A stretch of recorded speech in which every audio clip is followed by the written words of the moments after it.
Hello and welcome to Senior Living, the program on topics of interest for seniors and for everyone, because time is still marching on and we are all still aging in place as we speak.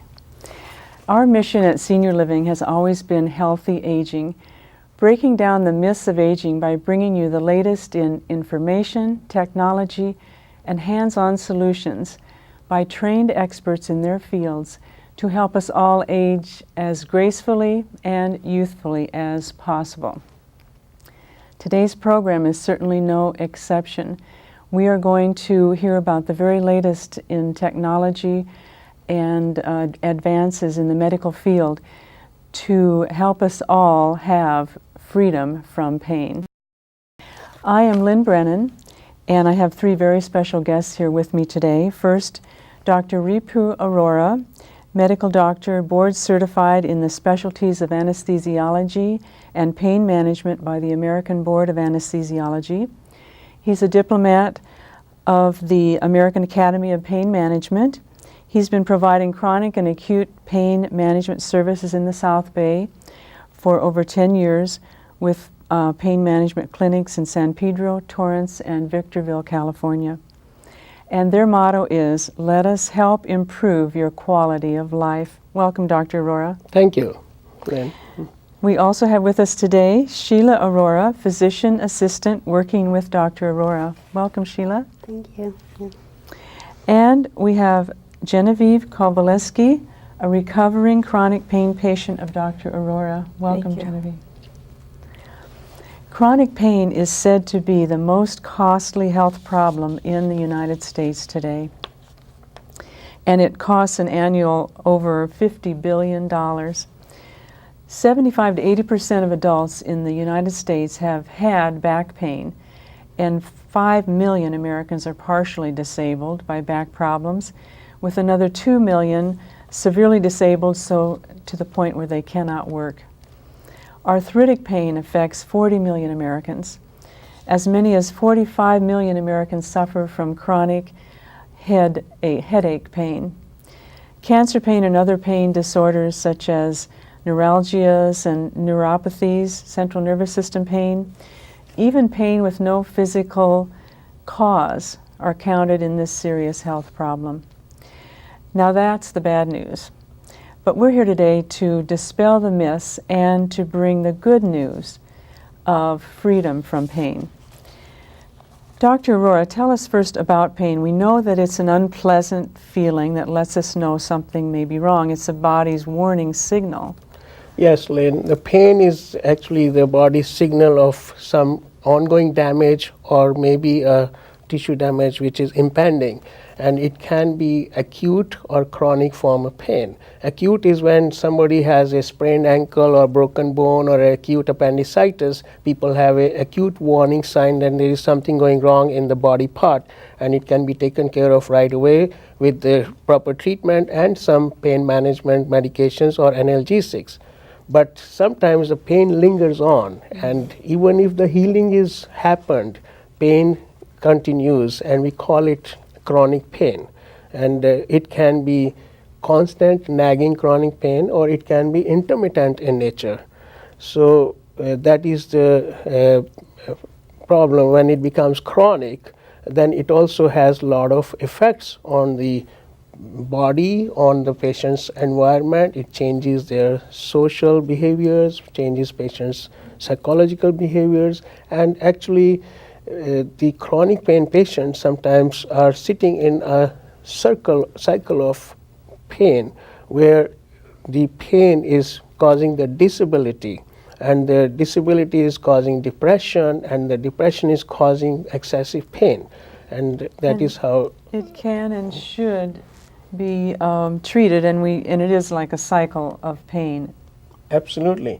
And this pain can be treated, and it should be treated. And now we have lots of different techniques where we are able to provide some treatment to the chronic pain patients. So, and as you've mentioned, it poses a difficult problem for the patients and their treating physicians, because when pain continues despite medical care, there is increasing probability, as you said, of physical disability. psychological dysfunction, drug dependency, and chronic pain. That's correct. So what is your philosophy then of chronic pain treatment, doctor? I feel that I approach the patients with what I call a multidisciplinary approach, which means that first of all, I want to identify where the pain is coming from. There are pain triggering mechanisms in the body. Maybe it is from the back and certain areas of the back is coming from. I make a diagnosis of that. Then I also look at the patient as a whole. What has caused that pain, or what is the effect of that pain? If that chronic pain has affected their social aspects of life, their psychological behavior, and I like to address all these issues and also try to increase their activity. So I use this approach with different methods of disciplines, and there is an algorithm we form where we use the step-ladder fashion of approaching these patients with their treatment plan, which can be anywhere from over-the-counter drugs to certain medications like analgesics or narcotic medications, and going towards specific nerve blocks. Since I'm an interventional pain anesthesiologist, I do a lot of different nerve block techniques like epidural and facet joint injections, and then I do some advanced pain management techniques like spinal cord stimulators or the pumps. Okay, we're going to talk more about that. That's correct. And learn about recent advances. But first I'd like to ask you, Sheila, what is a physician assistant and what role do you play? To become a physician assistant, I got a master's degree in the physician assistant program at USC, and I studied medicine for 3 years there. And I have a license now to practice and see patients under the supervision of a physician. And in Dr. Roa's office, I see patients and I educate them on their disease, and I help him with his procedures in the office. And I do a little bit of administrative work. Oh, great. Okay. Doctor, what is the old school versus this new school in chronic pain treatment? I feel that there is the new school philosophy, since we have a lot more information about the pathophysiology of pain, the anatomy and the physiology of pain, we have definitely come a long way in improvement in the management of the pain. The pain is not treated with just painkillers or the narcotics only, because that was the old school. That is the old school. And the new school now, pain is we are treating it from different nerve blocks, specialized techniques like my advanced management techniques, which I will be showing in a few minutes. Then also we are addressing patient's environment. That is very important. In the past, we never addressed the environment. There is a lot of socio-psychological changes in the patient's environment with the chronic pain, and we need to totally address that and then try to help them with behavior modifications, stress coping skills, and doing some physical activity increase, whether it is with the help of a physical therapist or with the help of occupational therapist. Oh, excellent. Well, you did talk a little about your multidisciplinary approach.